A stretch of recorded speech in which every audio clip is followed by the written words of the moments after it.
हामीसँग सब प्रश्नहरूको जवाब छ। किन उनीहरू के भन्छ डलर दिएर धर्म परिवर्तन गर्यो। यदि पहिलो कुरो डलर दिएर धर्म परिवर्तन गर्ने हो भने तिनीहरू आफै त्यहाँबाट डलर लिन पुग्थ्यो होला। यदि त्यति गर्न सकेन, आफ्नो धर्मको तिनीहरूलाई माया छ भने, यदि इसाई बन्नलाई कसैले 10 रुपियाँ दिन्छ भने उनीहरूले 20 रुपियाँ फर्किन सक्थ्यो, हो कि होइन? अनि दोस्रो कुरो, इसाईहरू देशमा बढेर इसाईहरूले चाहिँ यहाँनिर चाहिँ पुरानो संस्कृतिको कुराहरूलाई बिगार्यो भन्ने प्रकारको सवाल तिनीहरूले गर्छन् भने, ख्रिस्टियन के गरे हिजोसम्म चाड रक्सी चुरोट भाङ खाएर मानिसहरू आज सुध्रेर एउटा राम्रो चरित्रमा व्यक्ति बनेको छ, होइन? एउटा परिवर्तन चाहिरहेको छ त्यसले। हिजो अब रक्सी खाएर स्वास्थ्य पिट्ने मान्छे आज स्वास्थ्यलाई अब सिर्फ प्रेम गर्ने व्यक्ति भएको छ। अनि कसरी? किनकि उनीहरूले परिवर्तन देखेको छ क्या। किनकि संसार यस्तो छ कि तपाईँले कुनै एउटा राम्रो काम गर्नुभयो अथवा तपाईँले कुनै पनि एउटा शिक्षाको लेभलमा हेर्ने हो भने, तपाईँले राम्रो अङ्क तपाईँले प्राप्त गर्नुभयो भने तपाईँलाई आरिस गर्ने समाज हो। त्यो समाजले तपाईँ परिवर्तन भएर जिएको देख्यो भने, अथवा भनौँ तपाईँले सुकेलो मुकेलो लगाएर राम्रो खानुभएको समाज देख्यो भने तिनीहरू जल्छ क्या। किनकि हामी अरू देशमा हामीले गएर हेर्ने हो भने तिनीहरू एक छिमेकीले राम्रो काम गर्यो भने उनीहरूले त्यहाँनिर प्रशंसा गर्न पुग्छ, तिनीहरू त्यहाँनिर धन्यवाद दिन पुग्छ त्यहाँनिर तिनीहरू। तर हाम्रो नेपाली समाज किन पछाडि परेको छ भने, तपाईँले राम्रो काम गर्नुभयो भने तपाईँको नजिकको छिमेकीलाई रातभरि निद्रा पर्दैन। तपाईँको छिमेकीको त्यो हृदय यति जल्छ कि उसले आफू कसरी उसको लेभलमा पुग्ने भन्ने कुरो कहिले पनि सोच्दैन र उसले कसरी आफ्नो लेभलमा झार्ने। डिफ्रेन्ट परिवर्तन किन एउटा फरक कुरो त्यो हो। किनकि अरू देशको कम्पिटिसनमा चाहिँ के हुन्छ भने उसको लेभलमा म कसरी पुग्न सक्छु भने उसले प्रयत्न गर्छ, कोसिस गर्छ र अन्तिममा उसको लेभलमा पुग्न छाड्छ भने, हाम्रो नेपाली चाहिँ ऊ माथि पुगेको मान्छेलाई कसरी खुट्टा तान्ने मेरो लेभलमा ल्याउँ। त्यो भएको कारणले गर्दाखेरि पनि अहिले नेपालमा रहेको अब भनौँ न पुरानो विचारधारा बोकेको मान्छेहरूको पनि दिल मनोमस्तिष्क त्यही भएको छ क्या। किनकि हिजोको दिनमा चाहिँ छ आजको दिनमा किन भएन भन्ने कुराहरू गर्छ तिनीहरूले। तर हिजोको दिनमा जति कुराहरू प्रयोगमा भएको छ त्यो कुराहरू आज के उपयोग गर्न सकिरहेको छ त? छैन नि। त्यो जति पनि नेपालमा भएको स्वभावहरू छ नि, अहिले तपाईँले भन्दै गर्नुभयो होइन, एउटा प्रगति हुँदै जाँदाखेरि सँगैको अर्को छिमेकीभित्र जलन भइरहेको हुन्छ, उसले खुट्टा समातेर तान्ने प्रवृत्ति हुन्छ होइन। त्यो खालको प्रवृत्ति होस् अथवा अहिले नेपालमा जे जति पनि विकृतिका कुराहरू पनि अहिले मिडिया मार्फत विभिन्न कुराहरू भनौँ न एक प्रकारले पर्दाफास भइराखेको छ, नराम्रा कुराहरू जति पनि पर्दाफास भइरहेको छ। बाइबलले चाहिँ एउटा कुरा स्पष्ट के बताएको छ, रोमीको पुस्तक 1 अध्यायतिर हुनुपर्छ, यो 18 देखि 20तिर हुनुपर्छ मलाई जहाँसम्म लाग्छ, यदि म गलत भएन भने। त्यसले चाहिँ के बताउँछ भने परमेश्वरलाई चिन्नको साटो चाहिँ उनीहरूले के गरेको भन्दा बरु सृष्टि गरिएको थोकहरूलाई पूजा गरियो। सृष्टि गरिएका थोकहरूलाई पूजा गर्ने भन्ने कुरा चाहिँ चाहे त्यो आफूले बनाएको मूर्तिलाई पूजा गरोस्, चाहे त्यो सृष्टि भएका सृष्टिहरूलाई नै त्यो रुख खोला नाला जे जति पनि पूजा गरोस्, त्यो पूजा गर्ने त्यसले चाहिँ के जन्माउँछ त भन्दा त्यसले चाहिँ विकृत कुराहरू जन्माउँछ। परमेश्वरको महिमा तिनीहरूले घाँस खाने जनावरसँग अथवा गोरुसँग साट्यो भने त्यसरी तुलना गरेर साटफेर गरेको कारणले गर्दा परमेश्वरले उनीहरूलाई उनीहरूकै कामुकतामा छोडिदियो। जब उनीहरूकै कामुकतामा छोडिसकेपछि त अनि के हुन्छ त भन्दा उनीहरूले आफ्नो मन लाग्दी आफ्नो मनमा जे आउँछ त्यही गरिदिनु भयो, कुन चाहिँ सही कुन चाहिँ खराब हो भन्ने कुरामा आफूले तौलिनलाई यद्यपि उनीहरूलाई थाहा छ फेरि होइन, उनीहरूलाई यो कुरा चाहिँ राम्रो हो, यो हामीले गर्नु हुँदैन भन्ने थाहा छ, तर पनि त्यो थाहा हुँदै पनि फेरि नगर्न चाहिँ सक्दैन उनीहरू त्यही काम गरिरहेको हुन्छ। जस्तै हामी मतवालीपनका कुराहरू भनौँ, बेविचारको कुराहरू भनौँ, उनीहरूले सोध्ने भने त्यो राम्रो होइन भनेर उनीहरू आफै भनिरहेको हुन्छ होइन। बेविचार गर्नु राम्रो हो, उनीहरूले सोध्यो भने त्यो होइन भन्छ होइन। जाँडसी खाएर झगडा गर्नु राम्रो हो, तर त्यो उनीहरूको त्यही कुरा होइन भन्छ, राम्रो होइन भन्छ। जुवातास खेल्नुको जस्तो कुराहरू उनीहरू आफ्नै छोराछोरीलाई त्योबाट अलग राख्न खोजिरहेको हुन्छ, तर फेरि आफै चाहिँ त्यही कुरामा निरन्तर हरेक दिन हरेक समय चाहिँ त्यो कुरामा उनीहरूको आफ्नो झुकाव भइरहेको हुन्छ, उनीहरू त्यसैमा लिप्त हुन खोजिरहेको हुन्छ। भने त्यो कुरा अब कहाँबाट आयो त भन्दा त्यो चाहिँ परमेश्वरबाट अलग भएको छ। अलग किन भयो त भन्दा उनीहरू चाहिँ होइन अब त्यही मूर्ति पूजक अथवा हरेक सृष्टिमा भएका सृष्टि प्रकृति पूजक भनौँ, यी कुराहरू नै ती स्वभावहरू मानिसहरूमा ल्याएको कारणले गर्दाखेरि उनीहरूभित्र चाहिँ त्यो प्रकारको स्वभाव देखिन्छ। अनि त्यसलाई चाहिँ अब परमेश्वरले उनीहरूकै त्यो स्वभावमा त्यागिएको छ। कतिपय कुराहरू होसेले भनेको कुरो मलाई जस्तो लाग्छ, किनकि मेरो प्रजा चाहिँ ज्ञानको कमीले गर्दाखेरि नष्ट भएको छ भन्ने कुरा छ। अनि दोस्रो कुरो उनीहरूले आफ्नो जुन ट्रेडिसनल जुन छ नि त पुरानोदेखि अँगालिआएको कुराहरू मैले अघि नै भनेको थिएँ उनीहरूलाई, किनकि बाबु बाजे जुन मार्गमा हिँड्यो हामी त्यही मार्गमा हिँड्नुपर्छ भन्ने एउटा विचारधारा तिनीहरूको भएको कारणले गर्दाखेरि तिनीहरूले कुनै पनि बाटो अप्नाउन तिनीहरूलाई चाहेन। किनकि जुन संसारमा अथवा भनौँ पुरानो रीतिथितिमा जिरहेको रिचुअल्सहरूमा जिरहेको मान्छेहरूको चाहिँ के छ भने बाजेले जुन बाटो अप्नायो बाउले त्यही बाटो अप्नायो, अनि बाउले जुन बाटो अप्नायो मैले त्यही बाटो अप्नाउनुपर्छ है भन्ने सन्दर्भको कुराहरू। अस्ति तपाईँले भन्नुहुँदैन किनकि त्यहाँनिर एउटा बाउको श्राद्ध गर्दाखेरि बिरालो कालो बिरालो आयो, बिरालोले त्यहाँनिर चाहिँ श्रृङ्खला गर्छ, श्राद्ध गर्ने क्रममा त्यसले चाहिँ बिगार्ला भनेर त्यसलाई टोकोमा छोपिराख्यो। उसको छोराले देखिरहेको छ त्यहाँनिर होइन, हजुरबाको श्राद्ध गर्दाखेरि बाउले कालो बिरालो ल्याएर डोकोले छोपेको कुरा। अब उसको पनि समय बित्दै जाँदा उसको बाउ पनि बित्यो, बाउको श्राद्धै गर्नु पऱ्यो। अब ऊ सारा संसारतिर कालो बिरालो खोजिरहेको हुन्छ। किन भन्दाखेरि उसले आफ्नो बाजेको श्राद्ध गर्दाखेरि बाउले कालो बिरालो टोकोमा छोपेको उसले देखेको छ नि त। अनि उसले पनि बाउको श्राद्ध भइसक्यो, अब टोकोभित्र त कालो बिरालो ल्याउनु पऱ्यो, ऊ खोजिरहेको छ। तर उसलाई यो कुरो थाहा छैन कि यो ज्ञानको उसलाई कमी भएको छ कि यो बिरालो चाहिँ किन यहाँ लिएर राख्नु पऱ्यो, यसको मतलब के हो भन्ने कुरो उसले बुझेको छैन कि। त्यस कारणले ती पुरानो विचारधारा बोकेको साथीभाइहरूले चाहिँ त्यही अन्धधुन्धको कुराहरूलाई उनीहरूले जति बोलेको छ, जति तिनीहरूले उफ्रेको छ नि, यो चाहिँ जानेर बुझेर तिनीहरूले बोलेको होइन। तिनीहरूले सबै कुराको विश्लेषण गरेर तिनीहरू उफ्रेको होइन। जसरी त्यो छोराले बाजेको श्राद्ध गर्दाखेरि बाबुले कालो बिरालो छोपेको थियो, त्यसले त्यो कुरा त्यतिखेर सोधेको भए सायद केही जानकारी उसले पाउँथ्यो होला नि त। किनकि यो श्राद्ध गर्ने क्रममा यहाँ बिरालो चाहिँ यहाँले बिगो गर्छ भने यसलाई छोपेर भन्ने कुराहरू यदि उसले सम्झाएको भए उसले त्यो आफ्नो बाबुको श्राद्धमा त्यो बिरालो खोजेर हिँड्नुपर्ने थिएन नि त। त्यही कारण कि बाउले जुन प्रकारको बाटो तयार गरेर त्यसको लागि त्यही बाटोमा हिँड्यो। यसको मतलब यो हो कि पुरानो विचारधाराको मानिसहरू अथवा भनौँ पुरानो परम्परालाई अँगाल्ने र त्यही परम्पराको कुराहरूमा चाहिँ मरिमेट्ने मान्छेहरू चाहिँ बाबुबाजेले जुन प्रकारको मार्ग तयार गर्यो अनि हामी पनि त्यही मार्गमा हिँड्नुपर्छ र भावी पुस्तालाई पनि त्यसमा डोराउनुपर्छ भन्ने प्रकार। तर हामी इसाई जुन एउटा क्रिस्टियनिटी छ, परमेश्वरको विचारधारा बोक्ने मान्छेहरू र परमेश्वरलाई विश्वास गर्नेहरू चाहिँ के हुन्छ भने हामी पुरानो कुराहरूमा जब हामी चलेको थियौँ हेरेको थियौँ त्यो कुरालाई हामीले केही पनि गरेनौँ। यदि हामी पनि यो मार्गबाट हिँड्यो भने हाम्रो पुस्ता पनि यही मार्ग भएर हिँड्नेछौँ होइन। त्यही भएको कारणले गर्दाखेरि पुरानो मानिसहरू किनकि हिन्दूवादी भनौँ परम्परालाई अँगाल्ने मान्छेहरू चाहिँ आफ्नो बाबु बाजेले अँगालेको बाटोलाई तिनीहरू पछ्याउँछ भने हामी अहिलेको क्रिस्टियनिटीले चाहिँ हामीले तयार गरेको बाटोमा चाहिँ हाम्रो पुस्ताहरू चाहिँ डोर्याउनुपर्छ है होइन। किनकि हाम्रो पुस्ताको निम्ति हामीले बाटो तयार गर्नुपर्छ भन्ने त्यो उद्देश्य हाम्रो हो। कि जुन कुरा हामीले परमेश्वरबाट पाएका छौँ, जुन कुरा बाइबल धर्मशास्त्र बाइबलबाट हामी त्यो कुरो सिकेका छौँ, अनि यही कुरो चाहिँ फरक छ कि हिजोको दिनमा गरेको धर्म कर्मलाई केही पनि प्राप्ति भएन नि त। ती किनकि हामीले देखिरहेको छौँ बाजेले गर्नुभयो केही प्राप्ति भएन, बाउले गर्नुभयो केही प्राप्ति भएन, फेरि हामी पनि थाहा छ त्यो कुरोले केही पनि प्राप्ति हुँदैन भनेर तैपनि त्यसमा लागिरहने त त्यो होइन नि त। फेरि अझै मलाई अचम्म लाग्ने कुरा चाहिँ के छ भन्दा अन्धविश्वास व्याप्त छ। त्यही अन्धविश्वासलाई एउटा व्यावहारिक रूपमा लागू गरेर अगाडि बढ्दैछ। फेरि पनि भन्छ क्रिस्चियनिटी चाहिँ अवैज्ञानिक भयो अरे अनि आफ्नो धर्महरू चाहिँ त्यो धर्महरू नष्ट गर्यो अरे। अब तिनीहरू वैज्ञानिक भयो अरे कि हजुर आफ्नो चाहिँ वैज्ञानिक भयो भनेर हवाला दिँदैछन्। तिनीहरू यस्तो गर्छ विज्ञानसँग दाँच्न खोज्दैछन्। फेरि वैज्ञानिक र त्यस्तो ठुल्ठुलो व्यक्तिहरूको तर्कहरू तिनीहरूले राख्छन्। तर कतिपय समयमा चाहिँ के भन्छ भने अघि नै मैले तपाईँलाई भने मदर टेरेसा के भनेको छ, if you want to change the world you go to home and love your family भनेको छ। यदि तिमी संसारलाई बदल्न चाहन्छौ भने तिमीलाई आफ्नो घरमा चाहिँ आफ्नो परिवारलाई प्रेम गर।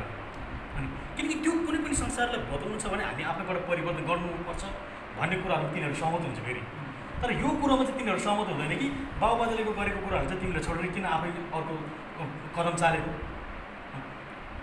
यो प्रश्न चाहिँ तिनीहरू आफै पनि बुझ्न सकिरहेको छैन कि किनकि कुनै पनि कुराहरू परिवर्तन गर्नु छ भने आफैबाट सुरुवात गर्नुपर्छ भन्ने नै ती व्यक्तिहरू र बाबुबाजेले जुन कुराहरू गर्यो ती कुराहरूबाट हामीले केही पनि प्राप्ति गर्न सकेन, ती कुरोबाट हाम्रो कुनै पनि आशाको केन्द्रै रहेन भनेर हामीले नयाँ काम सुरुवात गर्न थाल्यो भने हिजो बाबुबाजेले गर्दाखेरि हुने अहिले तिमीहरूले गर्दा नहुने। अनि यो प्रकारको प्रश्नहरू आउँछ क्या समाजमा व्याप्त जो पनि जस्तै भनौँ अब छुवाछुत सम्बन्धी कुराहरू भयो होइन, विभिन्न विभेदका कुराहरू छन्। त्यो एउटा हिसाबले हेर्ने हो भने जो परमेश्वरबाट अलग भएका छन् तिनीहरूबाट नै त्यो आएको छ। यद्यपि अहिले भनौँ न विशेष गरी विज्ञान अहिलेको आधुनिक शिक्षाहरूको पद्धतिलाई चाहिँ अप्नाएर यो चाहिँ विकृति हो, यो विकृतिलाई हटाउनुपर्छ भन्ने कुराहरू अहिले आवाज उठिराखेको छ होइन। त्यो चाहिँ एउटा सकारात्मक पक्ष हो। तर यही कुरा क्रिस्चियनिटीले अथवा भनौँ बाइबलले चाहिँ आजभन्दा 2000 वर्ष अगाडिदेखि नै त्यो असमानतालाई चाहिँ हटाउँदै होइन, त्यो सबै हामी बराबरी छौँ, एक समान छौँ, यो छुवाछुत अथवा जति पनि अब विभेदहरू छन्, उच्च निचको कुराहरू छन्, यो चाहिँ के अरे यो ईश्वरीय होइन, हामी चाहिँ सबै समान भएर एक समान भएर जिउनुपर्छ भनेर कुरा, जुन कुरा बाइबलले निरन्तर सिकाइरहेको छ, सिकाउँदै आएको छ र होइन, हामी सबैजना एउटै भएर भनौँ न एक समान एउटै हृदय भएर आराधना गर्न बाइबलले सिकाइरहेको छ, यो कुरालाई चाहिँ गलत ठान्छ। तर जुन कुरा निरन्तर उनीहरूले गर्दै आएको छ, यद्यपि उनीहरूले पनि अब राम्रोसँग अब यसो सोध्ने प्रश्न गर्ने भने यो राम्रो हो भन्ने हो भने होइन नै भन्छ, तर व्यवहारमा चाहिँ उनीहरूले फेरि निरन्तर गर्दै आएको छ। अब त्यो आफैले गर्दै आएको कुरालाई चाहिँ उनीहरूले औँल्याउनु खोज्दैन अथवा त्यो हाम्रो होइन भन्नु खोज्छ कि फेरि यो चाहिँ हामीले गरेको होइन हो, शास्त्रमा कहाँ लेखिएको छ, ए बाबा शास्त्रमा लेखिएको छैन भने राम्रो गरेर त्यहाँ हो नि त, शास्त्रमा नराम्रो गरेर भनेर लेखिएको छैन, तर व्यवहारमा चाहिँ किन नराम्रो। आज पनि के भन्छ मन्दिरमा दलितहरू मन्दिरमा प्रवेश गर्नु लाग्यो भनेर समातेर भिडबाट गुल्ट्याइदिएको इतिहास हामी अहिले भनौँ न अहिले पनि त्यो परिवेशहरू भोगिराख्नु परेको छ। अहिले पनि होइन अब उच्च जातिको छोरीचेलीलाई अब एउटा कथित दलित जातिको व्यक्तिले चाहिँ बिहे गर्न खोज्यो भनेर उसलाई अब गाउँले मिलेर कुटपिट गरिएको घटनाहरू हामी देखिरहेका छौँ होइन। चुलो छुइएको न्युमा कथित दलितहरू चाहिँ कथित उच्च जाति भनाउँदाहरूले चाहिँ समातेर पक्राउ गरेर पिटेको, गाउँ निकाला गरेको, कालो मसो दलेको, मारेको यो घटनाहरू हामी प्रत्यक्ष देखिरहेका छौँ होइन। यस्तो हुँदा यो चाहिँ उनीहरूको निम्ति चाहिँ वैज्ञानिक हुने होइन, यो कुराहरू सबै गलत हुन्। बाइबलले नम्रता सिकाउँछ, बाइबलले मिलाप सिकाउँछ, बाइबलले होइन एकले अर्कालाई अपनत्वमा राखेर अनि सँगै हामी जिउनुपर्छ भन्दा चाहिँ त्यो चाहिँ अवैज्ञानिकरण हुन्छ। यो कुराहरूले चाहिँ कहिलेकाहीँ मलाई पनि एकदमै त्यो भित्र प्रश्न उठाउँछ होइन। अनि कतिचोटि क्रिस्चियनहरू अब विशेष गरी अभिषेक जोशीले यस्ता प्रश्नहरू उठाउनु गर्छन् हाम्रो केही व्यक्तित्व इसाई व्यक्तित्वहरू लिएर। अहिले त एउटा झुन्डै खडा छ, अब के भन्छ विश्व हिन्दू महासङ्घ जस्ता केही झुन्डाहरू छ। यो त अब स्याम्पलिङको म ठिकै भयो, अझ त्यसले त के भनेको छ, म चाहिँ एउटा एन्टी क्राइस्ट हामी फेसबुकमा हेऱ्यौँ भने हामी देख्न पाउँछौँ त्यो चाहिँ इसाईकरण विरुद्ध भनेर तिनीहरूले त्यहाँनिर फेसबुक बनाएको कुराहरू पनि हामी पेज बनाएको कुरा हामी थाहा पाउँछौँ। अनि अर्को कुरो हाम्रो गैर इसाई दाजुभाइहरूले बुझ्नुपर्ने कुरा चाहिँ के हुन्छ भने उहाँहरूले बहस गर्नुहुन्छ, बाइबलको एउटा छोटो पद उहाँहरू आफूले काम लाग्ने पद निकाल्नुहुन्छ अनि त्यही कुराहरू चाहिँ उनीहरूले आलोचना गर्न सुरु गर्नुहुन्छ। यदि तपाईँ कुनै पनि यदि टेलिसिरियल हेर्नुहुन्छ भने तपाईँ आदिबाट हेर्नुभयो भने तपाईँले त्यो केही पनि बुझ्नुहुन्न। यदि तपाईँ राम्रोसँग त्यस टेलिसिरियलको विषयमा हेर्न चाहनुहुन्छ भने सुरुदेखि हेर्नुभयो भने मात्र तपाईँले त्यो ओभरअल टुरमा तपाईँले राम्रोसँग बुझ्न सक्नुहुन्छ। अर्को कुरो के हुन्छ भने उनीहरूले अब तपाईँ साहित्यको बारे अघि नै जातिवादको कुराहरू आयो, तिनीहरूले पनि कतिपय समयमा पुरानो समयको कुराहरू तिनीहरूले ल्याउँछन्। त्यतिखेर पनि अब यहुदीहरू र गैर यहुदीहरू बिचमा त्यहाँनिर भएको कुराहरू तिनीहरूले ल्याउँछन् कतिपय समयहरूमा होइन। तर त्यतिखेर पुरानो समयमा एउटा मोसा भन्ने व्यक्तिलाई परमेश्वरले जुन प्रकारको आज्ञा दिनुभयो त्यही आज्ञा जुन प्रतिज्ञाहरू तिनीहरूले पालन गर्न सकेनन्। किनकि जब त्यो आज्ञाबाट चाहिँ सबै मानिसहरू चाहिँ परमेश्वरको डरमा परमेश्वरको भयमा जिउन् चलुन् भन्ने प्रकारले त्यो प्रकारको सन्देश चाहिँ परमेश्वरबाट आयो, तर तिनीहरूले त्यो गर्न सकेनन्। अनि तिनीहरू त्यही पुरानो कुराहरूले अनि पुरानो कुराहरूले गर्न नसकेको कुराहरू अनि त्यो एउटा छायालाई वास्तविक रूपमा प्रदर्शन गर्नको लागि यस ख्रिस्ट जब नयाँ करारमा आउनुभयो अनि त्यतिखेर नयाँ करारको कुराहरू चाहिँ तिनीहरूले त्यति राम्रोसँग अध्ययन गर्न चाहँदैनन्। किनकि नयाँ करारमा त्यहाँनिर चाहिँ अब त्यो असल कुराहरू छन्, ती कुराहरू तिनीहरूले बखान गर्न चाहँदैन। किनकि तिनीहरू चाहिँ कुन कुराहरूबाट चाहिँ तिनीहरूले दोष लगाउन सकिन्छ, कुन कुरोबाट तिनीहरूलाई डुबेर गर्न सकिन्छ भन्ने कुराहरूले तिनीहरू गर्दाखेरि व्यवस्थाको कुराहरू तिनीहरूले गर्छ। तर हामी नयाँ कुराहरूमा आएर हेर्ने हो भने जब यसो ख्रिस्ट संसारमा आउनु भए पछाडि अब पुरानो कुराको कुरो गर्ने हो भने त्यो हो। किनकि त्यहाँनिर एउटा यहुदीहरूलाई मात्र त्यहाँनिर अलिकति उच्च स्थान थियो, विदाउट जुदा यहुदीहरू बाहेक अरूहरूलाई चाहिँ त्यहाँनिर चाहिँ यहुदी सरह तिनीहरूले पाउनुपर्ने कुराहरू पाउँदैन थियो। जब नयाँ करारमा आएपछि हामी नयाँ करारको एफिसी 2 अध्यायको 18 पदमा हेऱ्यौँ भने त्यहाँनिर चाहिँ तिनीहरू दुवैजनालाई भने चाहिँ परमेश्वरले सम्बोधन गर्नुभएको छ। त्यहाँनिर दुवैजनाले भने जब सम्बोधन गरिसके पछाडि त्यहाँनिर यहुदी र गैर यहुदी दुवैजनाले समानमा चाहिँ परमेश्वरले दिनुभएको अधिकारको कुराहरूमा त्यहाँनिर पाउन सक्छ। तर यो कुराहरू तिनीहरूले बुझ्न सक्दैन नि। तर किनकि अब त बुझ्नु पऱ्यो नि त उहाँहरूले, किनकि पुरानो करारमा त उहाँहरूले भन्नुभयो ठिकै भयो, तर नयाँ करारमा आइसकेपछि यसो ख्रिस्टले चाहिँ त्यो पर्दाहरू च्यात्यो, किनकि विभेदको पर्दाहरू थियो, किनकि परमेश्वर समक्ष पढ्न त्यो पुग्न नसक्ने त्यो जुन त्यो तोड्नु भयो, पर्खाबाट तोड्नु भयो। अब त समान व्यवहार पाउनु भयो नि त। अनि यो कुराहरू चाहिँ तिनीहरू पार गर्न सक्नुहुन्न, किनकि अब येशू ख्रीष्टमा हुनेहरूलाई जब समान व्यवहार गरियो होइन, किनकि जब हामी जो कोही यदि क्रिस्टियनिटीमा हुनुहुन्छ भने त्यसपछि कुनै पनि धर्म, कुनै पनि वर्ण, कुनै पनि लिङ्गको आधारमा कुनै पनि भेदभाव गर्छ। अहिले पनि तिनीहरूले के भनिरहेको छ भने इसाईहरूले पनि यस्तो यस्तो भेदभाव गर्छ भन्छ। यदि कोही पनि व्यक्तिले कोही व्यक्तिले कोही इसाईले यदि म इसाई हुँ भनेर त्यो प्रकारको भेदभाव गर्छ भने त्यो व्यक्ति कहिले पनि इसाई हुन सक्दैन। आज पनि नेपाली मण्डलीमा कति नेपाली इसाईहरूमा त्यो कति हुन सक्छन्, त्यो तर किन त्यो भयो त भन्दा त्यो चाहिँ बाइबलको शिक्षा अनुसार भएन, तर आफूले योभन्दा अगाडि आफ्नो समाजमा आफ्नो राष्ट्रभित्र भोग्दै आएको त्यो एउटा के अरे सामाजिक परिवेशहरू चाहिँ के छ त भन्दा उसको चरित्र जस्तो भएको छ।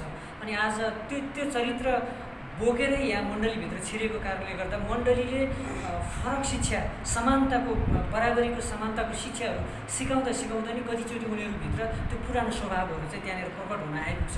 त्यस कारणले मात्रै हो।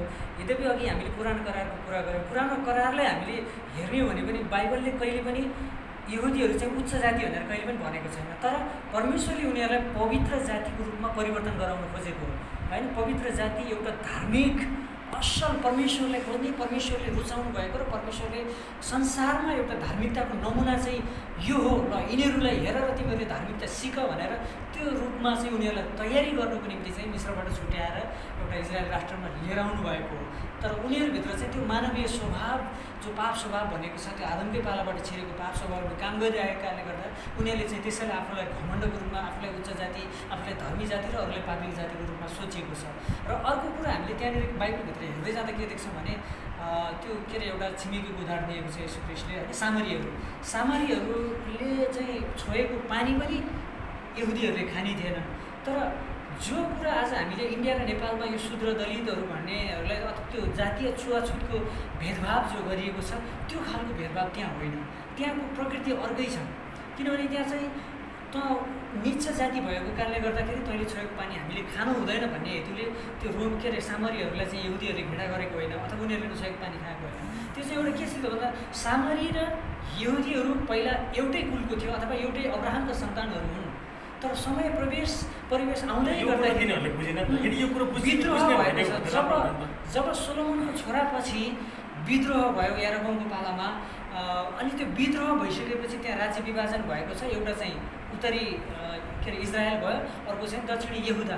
अनि त्यो इजरायल राष्ट्रपतिको चाहिँ परमेश्वरको इच्छा अनुसार जुन जिउनु पर्ने थियो त्यो चाहिँ यद्यपि यता यहुदीहरू के अरे यहुदाको राज्यको यहुदीहरूले पनि परमेश्वरको इच्छाभन्दा विपरीत काम त गर्दै थिए, तर त्योभन्दा पनि बढ्ता घिनलाग्दो काम चाहिँ उता इजरायलपट्टिकोले गर्न सुरु गर्दै थियो। अनि त्यो समयमा सामरी भन्ने स्थानमा रहने यहुदीहरूले चाहिँ के गर्न सुरु गरे त भन्दा उनीहरूले एकातिर बाल देवतालाई पूजा गर्ने, अर्कोतिर यता के भन्छ परमेश्वरलाई पनि आराधना गर्ने, त्यो खालको दोहोरो चरित्र देखाएको कारणले गर्दा परमेश्वरले त्यहाँनिर एलिया अगमवक्ताले खडा गराउनु भएको छ। र अनि एलिया अगमवक्ताले चाहिँ त्यही भन्नुभएको छ कि या त तिमीहरू परमेश्वरलाई मान या त तिमीहरू यता के भन्छ बाल देवतालाई पूजा गरे, यो दोहोरो चरित्र तिमीहरू नदेखाऊ भनेर के अरे उसलाई चाहिँ त्यो भन्नु खोज्नु भएको छ।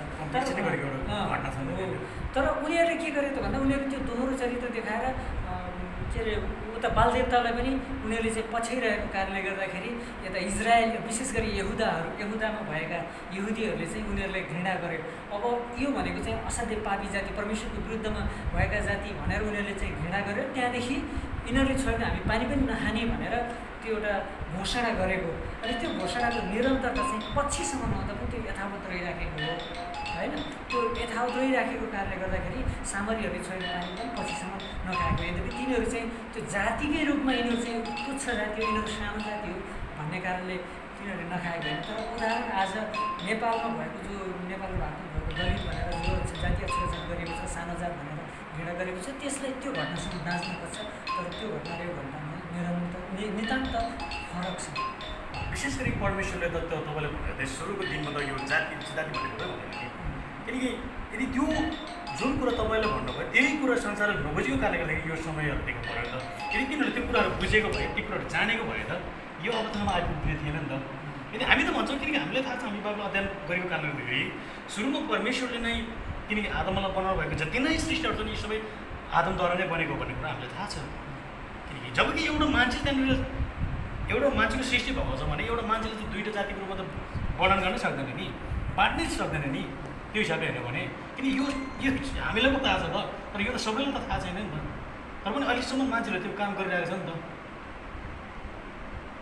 त्यही त अब तपाईँले पनि भन्नुभयो होइन, अब अज्ञानताको कमीले गर्दाखेरि यी सबै भएको हो। परमेश्वरले भन्नुभएको छ ज्ञानको कमीले नै मेरो मान्छेहरू चाहिँ मेरो अथवा मेरो समुदायहरू चाहिँ मेरो जनहरू चाहिँ मेरो प्रजाहरू चाहिँ कैदमा परेको छ भनेर भन्नुहुन्छ अथवा नष्ट भइरहेको छ भनेर पनि भन्नुहुन्छ भने होइन। त्यस कारणले गर्दा अब येशू ख्रीष्टले पनि भन्नुभयो जब तिमीहरूले सत्यलाई तिमीहरूले चिन्छौ अनि सत्यले तिमीहरूलाई स्वतन्त्र तुल्याउनेछ होइन। अब सत्यले तिमीहरूलाई स्वतन्त्र तुल्याउनेछ भन्नुको अर्थ चाहिँ सत्यमा आउने बित्तिकै तिमीहरू कैदमा छ भने त्यसबाट तिमीहरूलाई जन्जिर चुडाएर अथवा जेल तोडेर अथवा कानुनी रूपमा लडेर तिमीहरू निकाल्छ भन्ने कुरा होइन। तर के छ भन्दा समाजमा भएको जति पनि अज्ञानताको कारणले भएको विकृतिहरू छ, विसङ्गतिहरू छ अथवा अधर्म भनेर धर्मको पछि लाग्दै पनि उनीहरूबाट भएको अधर्मको क्रियाकलापहरू छ, त्यो कुराहरू चाहिँ सत्यलाई तिमीहरूले नचिन्जेल त्यो कुराहरूमा तिमीहरू झगडिरहन्छौ। तर सत्यलाई चिन्ने बित्तिकै सत्यले चाहिँ नैतिकता सिकाउँछ, चरित्र सिकाउँछ, धार्मिकता सिकाउँछ होइन, सही र गलत सिकाउँछ। अनि सही र गलत सिक्ने बित्तिकै बुझ्ने बित्तिकै चाहिँ यो चाहिँ गलत रहेछ, यो चाहिँ अधार्मिक रहेछ, यो चाहिँ पाप रहेछ, यो चाहिँ हामीले गर्न नहुने चिज रहेछ भनेर त्यसबाट हामी अलग भएर हामी बाहिर निस्किन्छौँ। अनि बाहिर निस्केर अनि त्यसको सत्य चाहिँ के हो त भनेर त्यसको खोजी गर्छौँ र अनि निरन्तर त्यो सत्यबाट हामी अगाडि बढ्न खोज्दाखेरि हाम्रो नैतिकता हामीबाट प्रस्फुटन हुन्छ, हाम्रो चरित्रहरू निर्माण हुन्छ, हामी धार्मिकताको कुराहरू खोजी गर्दछौँ अनि आराधना के हो भन्ने कुरा हामी बुझ्दछौँ र निरन्तर हामी त्यो प्रक्रियामा हामी अगाडि बढ्छौँ। अनि त्यो नै वास्तवमा स्वतन्त्र हो, जुन स्वतन्त्रले चाहिँ हामीलाई के छ भन्दा बाइबलले भनेको चाहिँ त्यसले चाहिँ अनन्त जीवनमा पुर्याउँछ। कतिपय कुराहरू चाहिँ अब सत्य जब तिमीले बुझ्नेछौ सत्यले तिमीलाई स्वतन्त्र पार्नेछ भन्दै गर्दाखेरि हामी चाहिँ त्यो सत्य थाहा नपाउन्जेल अथवा स्वतन्त्र नहुन्जेल त अहिलेसम्म बन्धनमा छौँ भन्ने कुराहरू पनि त्यहाँनिर रियाज गर्न सक्छौँ। अनि कतिपय समयमा हामी चाहिँ एउटा शारीरिक बन्धन होइन, शारीरिक कुराहरूलाई चाहिँ हामीले झगडिरहेको छ भन्ने कुराहरू पनि हामी भन्छ। तर बाइबलले भनेअनुसार चाहिँ जब सत्य तिमीले थाहा पाउनेछ अनि सत्यले तिमीलाई स्वतन्त्र पार्नेछ भन्ने कुराहरू हामीले बुझ्दै गर्दाखेरि अहिलेसम्म हामी स्वतन्त्र भएको छैन, किनकि सत्य हामीसँग आएर भएको छैन। यदि जबसम्म सत्य हामीसँग आउँदैन भने हामी चाहिँ कहीँ कतै केही कुराको बन्धनमा छ है भन्ने कुराको आवाज पनि गराउँछ नि त होइन। अनि त्यो चाहिँ हामीले त्यो सांसारिक अथवा शारीरिक बन्धन नभइकन होइन, हामीलाई हुनसक्छ कुनै पनि अब पुरानो कुराहरूको एउटा नसलले पनि हामीले त्यो जगडिरहेको होला, त्यो बन्धनमा पारिरहेको होला, हाम्रो कुनै पनि बानी व्यवहारको कुराहरू पनि हामीले बन्धनमा अब कैदमा परिरहेको होला होइन। हाम्रो चरित्रको कुराहरू किनकि हामीले परिवर्तन गर्ने पर्ने कुराहरू हामीले परिवर्तन गर्न नसकेर त्यही कुराहरूको बन्धनमा हामी परिराखेको हुन्छ कि कतै होइन। यी कुराहरू जब हामी सत्य चाहिँ के हो त भन्दाखेरि अब सत्य त सबैले भन्छन्, तर यस कृष्णले भन्दाखेरि सत्य नै मै हो होइन। बाइबलमा योहन्ना भन्ने पुस्तकको 14:56 उहाँले भन्नुभएको छ नि सत्य मात्रै पिताको हातबाट पुग्न सक्छौ भन्नुको अर्थ मलाई चिन्यौ भने मात्रै तिमीले साँचो परमेश्वरलाई चिन्न सक्छौ, साँचो सृष्टिकर्ताले चिन्न सक्छौ होइन, साँचो आराधना गर्नुपर्ने ईश्वरलाई तिमीले चिन्न सक्छौ भन्ने बुझ्नुभएको हो तपाईँले होइन। मद्वारा पिता यद्यपि पिता भन्दै गर्दाखेरि अहिलेको पुस्ताले त पिता भनेको आफ्नो शारीरिक बुवालाई मात्रै सम्झिन्छ, तर पिता भन्ने शब्द चाहिँ विशेष गरी त्यति बेलाको यहुदीहरूलाई त राम्रोसँग थाहा थियो यस ख्रीष्टले पिता भनेर कसलाई भन्दै हुनुहुन्छ भन्ने कुरा होइन। त्यति बेला अब परमेश्वरलाई नै पिता भनिएको हो र अथवा यसु ख्रीष्टले चाहिँ आफूलाई परमेश्वरको पुत्र हुँ भन्ने कुराको त्यहाँ के अरे उनीहरूको बिचमा जानकारी दिँदै गरेको हुनाले गर्दाखेरि मद्वारा बाहेक तिमीहरू पिता कहाँ जान सक्दैनौ भन्ने कुरा जुन कुरा उहाँले बोल्नुभयो अनि त्यो कुरा चाहिँ यहुदीहरूलाई थाहा थियो र अनि आज तपाईँ हामीलाई पनि थाहा छ होइन। तर आज कसैले पिता भनेको चाहिँ मद्वारा मात्रै तिमीहरू पिता कहाँ जान सक्छौ भन्ने कुरा जुन यस ख्रीष्टले बोल्नुभएको छ त्यो पिता को हो भन्दा पिता चाहिँ सृष्टिकर्ता, पिता चाहिँ साँचो परमेश्वर अथवा पिता चाहिँ सबैभन्दा शक्तिशाली ईश्वर उहाँसम्म पुग्नको निम्ति जसलाई हामी सम्पूर्ण मानव जातिले आराधना गर्नुपर्दछ, जसलाई हामी सम्पूर्ण मानव जातिले पुज्नु पर्दछ। अनि जो चाहिँ हाम्रो सबै संसार के अरे भनौँ ब्रह्माण्डको र सबै यावत थोकहरूको सृष्टिकर्ता चाहिँ उहाँ मात्रै हुनुहुन्छ। अनि उहाँ नै पिता हुनुहुन्छ र उनै पिता कहाँ छ येशू ख्रीष्टभन्दा बाहेक अर्को कोही पनि व्यक्ति जान सक्दैन भन्नुको कारण चाहिँ के हो कि पिता कहाँ जानको निम्ति चाहिँ सबभन्दा पहिला सत्यलाई चिन्नुपर्छ। सत्यले चाहिँ धार्मिकताको कुरा सिकाउँछ, सत्यले चाहिँ नैतिकताको कुरा सिकाउँछ, सत्यले पवित्रताको कुरा सिकाउँछ, सत्यले चरित्र निर्माणको कुरा सिकाउँदछ। यी सबै कुराहरूमा जब हामी सही हुन्छौँ त्यो सही कुराले मात्रै हामी साँचो ईश्वर साँचो पिता कहाँ पुग्न सक्दछौँ। अनि यो सिकाउने चाहिँ एउटै मात्र व्यक्ति हुनुहुन्छ, उहाँ चाहिँ येशू। जबसम्म हामीले येशूलाई चिन्दैनौँ भने हामी यो कुराहरूमा पूर्णतामा, यद्यपि अहिलेको आधुनिक शिक्षाहरूले सिकाउन कोसिस गरिरहेको छ तर त्यो कुरो पूर्णता हुँदैन।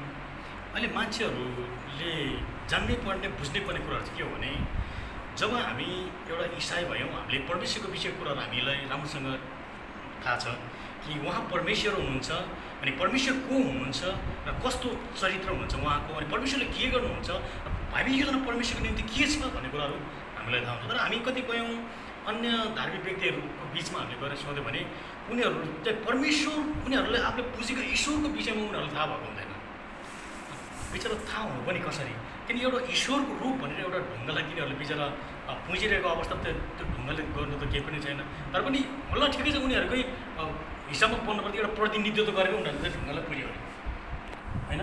अब उनीहरूले त जसले देख्यो त्यसले पिता भनिरहेको हुन्छ, किनकि विष्णुलाई पनि ईश्वरै भनिरहेछ, पिता भनिरहेछ, उता शिवलाई पनि अब के रामचन्द्रलाई पनि पिता नै भनिरहेछ। अनि यिनीहरूको पुस्ता चाहिँ के हो, यिनीहरू चाहिँ कहाँबाट आएको, यिनीहरूको ब्याकग्राउन्ड के हो भन्दै गर्दाखेरि उनीहरूले के भन्छ। अब एकचोटि मलाई याद छ, हामी स्कुलमा पढ्दै गर्दाखेरि एकजना हाम्रै क्लासमेटले सोध्दै हुँदै सरलाई, सर यो रामचन्द्रको बाबुको नाम चाहिँ के हो त भनेदेखि चाहिँ दशरथ, किनकि रामायण हामीले पढेको त दशरथ नै हो। अनि दशरथको बाबुको नाम के? 11 रथ। 11 रथको बाबुको नाम 12 रथ, 13 रथ, 14 रथ हुँदै हुँदै 20 रथमा पुग्यो क्या। अनि 20 रथको बाबुको नाम के भन्दा त्यहाँदेखि चाहिँ वंशै टुट्यो अरे। हेर्नुहोस् त, यो प्रकारको शिक्षा चाहिँ तिनीहरूको आफ्नो पुँजी ईश्वरबाट आउँछ क्या। किनकि जब कि उसको ब्याकग्राउन्डै थाहा छैन अनि ती व्यक्तिहरू नै आज हामीहरूको बिचमा आएर चाहिँ खोकिरहँदाखेरि हामीले कति बेला हास्यपद जस्तो पनि लाग्छ कि कतिपय समयहरूमा। धन्यवाद। आजको लगभग हामी अन्तिमतिर पनि गरौँ होला होइन। अन्तिम गर्दै गर्दा मेरो एउटा कुरा चाहिँ के भन्नु मलाई होइन, अभिषेक जोशीले कतिचोटि मैले अस्ति भर्खर अङ्गाजी शेर्पासँग लिएको अन्तर्वार्तामा सुन्दै गरेको, तपाईँ पनि के अरे मूर्ति पूजक हुनुहुन्छ, हामी पनि मूर्ति पूजक, बाइबलले चाहिँ हामीलाई पापी भनेको छ भनेर उसले त्यो कुरा इङ्गित गर्दै थियो। तर अब मैले यही कुरालाई अलिकति जोसँग के भनौँ न स्पष्टीकरण दिन चाहेँ। बाइबलले मूर्ति पूजा गर्नेहरूलाई पापी भन्ने भन्दा पनि एउटा कुरा चाहिँ के भनेको छ भने विशेष गरी प्रकृति पूजक भन्दै गर्दाखेरि चाहिँ के हुन्छ त भन्दा यो जो बनिसकेका थोकहरू छन् जस्तै रुख खोला नाला यी कुराहरूलाई पनि मान्छेहरूले पूजा गरिराखेका छन्, यी कुराहरूले पनि मान्छेले पूजा गरिरहेका छन्। तर त्योभन्दा पनि बढ्ता दोषी चाहिँ मूर्ति पूजकलाई देखाउँछ, किनभने मूर्ति पूजा भनेको चाहिँ मूर्ति चाहिँ त्यो आफै बनिएको थोक पनि होइन, जो रुख जस्तै जीवित छ, गाई जस्तै जीवित छ होइन, खोला नाला जस्तै एउटा चल रूपमा चलिरहेको छ, त्यो प्रकारको पनि होइन। मूर्ति त झन् के छ त भन्दा परमेश्वरले बनाइदिनु भएको, प्राकृतिक रूपमा बनाइदिनु भएको एउटा सृष्टि गर्नुभएको ढुङ्गाहरू थियो। त्यो ढुङ्गालाई उसले आफ्नो हातले कुँदेर अनि आफ्नो आकारको आफ्नो इच्छाअनुसारको बनाएर अनि त्यसैको पाउमा दण्डवत गरेर तिमी नै मेरो ईश्वर हो, तिमीले नै मलाई रक्षा गर्नुपर्छ, तिमीले नै मलाई आशिष दिनुपर्छ भन्ने त्यो काम गरिराखेको कारणले गर्दा यो चाहिँ गलत हो भनेर बाइबलले भनिएको छ। अनि अब त्यो पापी भन्ने शब्द जुन कुरा आएको छ वास्तवमा त्यो मूर्ति पूजा गरेकै कारणले गर्दा अथवा प्रकृतिका थोकहरूलाई पूजा गरेकै कारणले गर्दा बाइबलले पापी भनेको होइन। तर बाइबलले यथार्थमा भन्नु खोजेको कुरा चाहिँ के छ भन्दा परमेश्वरले जुन व्यक्तिलाई पहिलो मानवको रूपमा संसारमा सृष्टि गर्नुभयो त्यो मानवले नै परमेश्वरको आज्ञाको उल्लङ्घन गरेको कारणले गर्दा मानिसमा पापले प्रवेश गर्यो। अनि त्यो पाप चाहिँ मानिसको सारा के अरे पछिल्लो पुस्ताका हरेक मानिसहरूमा चाहिँ त्यो एउटा डिएनएको रूपमा गुणसूत्रको रूपमा हरेक मानिसहरूमा आउँदै गरेको कारणले गर्दा त्यो पाप स्वभाव चाहिँ मानिसमा आउँछ। अनि त्यो पाप स्वभावले चाहिँ के गर्छ त भन्दा परमेश्वरबाट मानिसलाई अलग बनाउँछ। अनि त्यो अलग बनाएको कारणले गर्दाखेरि चाहिँ मानिस चाहिँ पापी भएको छ। अनि त्यो पापले मानिसलाई पापी बनाउँछ। पापी भएकै कारणले गर्दा उसले परमेश्वरलाई होइन, परमेश्वरलाई चिन्दैन, तर परमेश्वरले सृष्टि गरेको थोकलाई आराधना गर्छ, पूजा गर्छ। अझै मूर्ति पूजकले त त्योभन्दा पनि अर्को के छ त भन्दा आफ्नै हातले जीवित परमेश्वरले जीवित रुख बनाएको छ, त्यो जीवित रुखलाई पनि काटेर उसले मूर्तिको रूपमा तयार गर्छ, सुनले मोहर्छ, चाँदीले मोहर्छ र त्यसैको टाउमा परेर अनि तिमी नै मेरो ईश्वर हो भनेर त्यो गरिरहेको छ। यो झन् त्यो प्रकृति पूजा गर्ने भन्दा पनि अझै घृणित हो। त्यस कारणले गर्दा मूर्ति पूजकलाई अलिकति फरक दृष्टिकोणले व्याख्या गरिएको छ। तर मूर्ति पूजा गरेकै कारणले गर्दा त्यो पापी हो, त्यो मारिनुपर्छ भन्दा पनि त्यो के अरे पापले प्रवेश गरेको कारणले गर्दा मानिस चाहिँ पापी स्वभाव लिएर जन्मिन्छ। पाप उसमा बढ्दै गइसकेपछि उमा भएको त्यो पापको स्वभाव प्रकट हुँदाखेरि परमेश्वरबाट अलग रहन्छ र उनले चाहिँ अनि त्यो संसारमा थोकहरूले पूजा गर्छ। यो चाहिँ गलत हो भनेर भन्न खोजिएको हो है। तर परमेश्वरले त्यस कारणले गर्दा यसबाट अलग रहेर साँचो परमेश्वरलाई चिन, साँचो परमेश्वरलाई चिनाउने व्यक्ति चाहिँ यसो मात्रै हुन्छ। जब तिमीले यसोलाई चिन्छौ, यसोको नामद्वारा पवित्र आत्माले तिमीलाई सिकाउनुहुन्छ, पवित्र आत्माले जब तिमीलाई सिकाउनुहुन्छ र यसोको इच्छाअनुसारको तिमी बाटोमा हिँड्छौ अनि साँच्चै नै तिमीले साँचो ईश्वरलाई चिन्नेछौ र साँचो ईश्वर कहाँ पुग्नेछौ।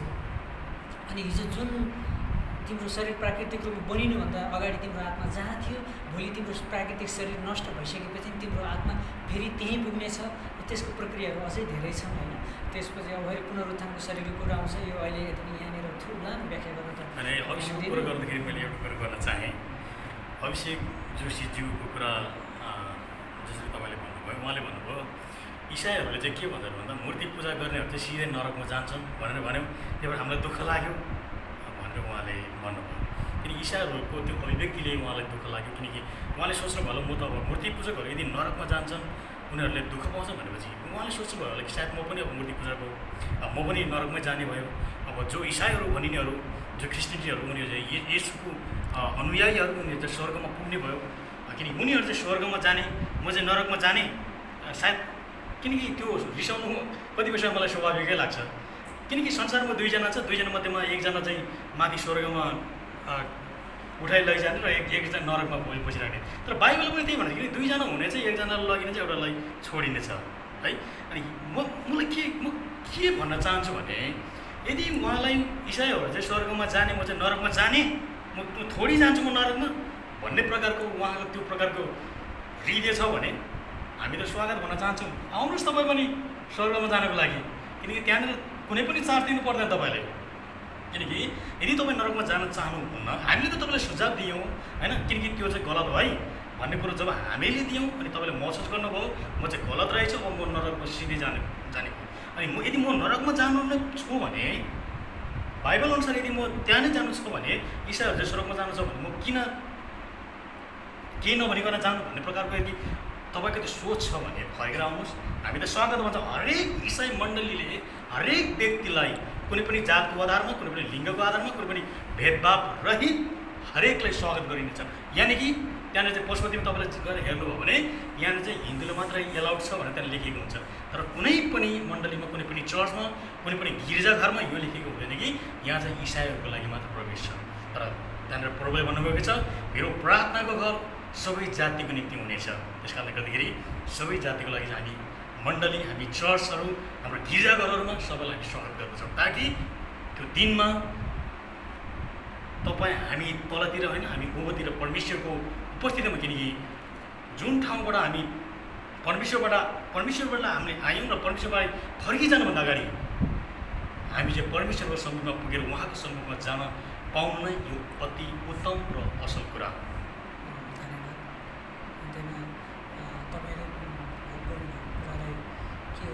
हामीले यो फलाना व्यक्तिहरू चाहिँ नरकमा जान्छ, हामी चाहिँ स्वर्गमा जान्छौँ भनेर कसैलाई फैसला गर्ने, कसैको न्याय गर्ने अधिकार हामीसँग छैन र हामीले त्यो भनेका पनि होइनौँ। तर बाइबलले जो कुरा बताएको छ त्यो कुरालाई हामीले हाम्रो बिचमा जसले विश्वास गर्छु, जसले म येशू ख्रीष्टलाई पछ्याउँछु भनेर आउनुहुन्छ उहाँहरूलाई सिकाउने कुरा हो। यद्यपि हामीले संसारमा तिमीहरू चाहिँ नर्क जान्छौ, हामी चाहिँ स्वर्ग जान्छौँ भनेर हामीले भन्दै हिँडेको पनि होइन। तर बाइबलले संसारमा गएर बाहिरी व्यक्तिहरूलाई तिमीहरू नर्कमा जान्छ भनेर त्यो सिकाएको पनि होइन। बाइबलले चाहिँ हामी भित्र जसले परमेश्वरलाई पछ्याउँछ उनलाई चाहिँ त्यो एउटा बाइबलीय शिक्षा दिएको, त्यो कुरा हामीले सिकेको कुराहरू हो। त्यो हामीले आरोपको रूपमा लगाएका होइनौँ। त्यस कारणले गर्दाखेरि तपाईँहरू स्वर्ग जानुहुन्छ कि जानुहुन्न भन्ने कुरा तपाईँहरूको धर्मशास्त्रले के भनेर कसरी स्पष्ट दिएको छ त्यो कुरालाई अध्ययन गर्नुहोस् र बाइबलले यो स्वर्ग जान्छ र ऊ नर्क जान्छ भन्ने कुरालाई कसरी भनेको छ तपाईँहरू आफै एकचोटि त्यसलाई निहाल्नुहोस् होइन, त्यसलाई अध्ययन गर्नुहोस् अनि कुन सही लाग्छ त्यही कुरालाई तपाईँ पछ्याउनुहोस् होइन। यदि तपाईँहरूलाई चित्त बुझ्दैन भने आउनुहोस्, हामी अझै समय बसेर होइन छलफल गरौँला यो कुरामा। अर्को कुरा, इसाईहरूले कहिले पनि फिल्डमा उत्रेर त्यो प्रकारको जमात जम्मा गरेर तिनीहरूले त्यो आतङ्कित पार्ने खालको गतिविधि कहिले पनि गर्दैन। दोस्रो कुराहरू, क्रिस्चियनहरूले इसाईहरूले परमेश्वर येशू ख्रिस्टको अनुयायीहरूले झुटो आरोप कसैले पनि लाउँदैन। दोस्रो कुरा, येशू ख्रिस्टको वचन उनीहरूले पालन गर्छ किनकि तिमीहरूले आफ्नो शत्रुहरूलाई प्रेम गर। र हामी त भन्छौँ हामी सारा नेपालीहरू हाम्रो आफ्नै दाजुभाइहरू हुन् र हाम्रो दाजुभाइहरूलाई प्रेम गर्ने झन् हाम्रो आफ्नै दायित्व, हाम्रो कर्तव्य हो। त्यस कारणले गर्दाखेरि इसाईहरूले सहयोग र इसाईहरूले चाहिँ त्यो सहनुपर्छ भन्ने कुराहरू उनीहरूले जानेको छ, सिकेको छ नेपाली इसाईहरूले। अनि त्यो भएको कारणले गर्दाखेरि जब हाम्रो नेपाली समाजमा के हुन्छ भने इसाईहरूले त तिनीहरूले गल्ती गरेको रहेछ नि, त्यही भएर तिनीहरूले चुप लाएर बस्यो भन्ने प्रकारको अभिव्यक्तिहरू त्यहाँनिर आउन सक्छ। तर तिनीहरूले चाहिँ तिनीहरूले गलत गरेर चुप लागेको होइन, तर परमेश्वरको वचनलाई चाहिँ सिरोपर गर्दै तिनीहरूले चाहिँ सहेको भन्ने कुरा बुझ्न सक्यो भने चाहिँ असल हुन्छ। अनि दोस्रो कुरा, हामीले कसैले जज गर्ने, कसैलाई न्याय गर्ने त्यो प्रकारको अधिकार हामीसँग छैन, किनकि इभन हामी आफै पनि त्यो दिन न्याय हुनेछ भनेपछि हामी अरूको अन्याय गर्न त त्यहाँनिर कुरै आउँदैन होइन।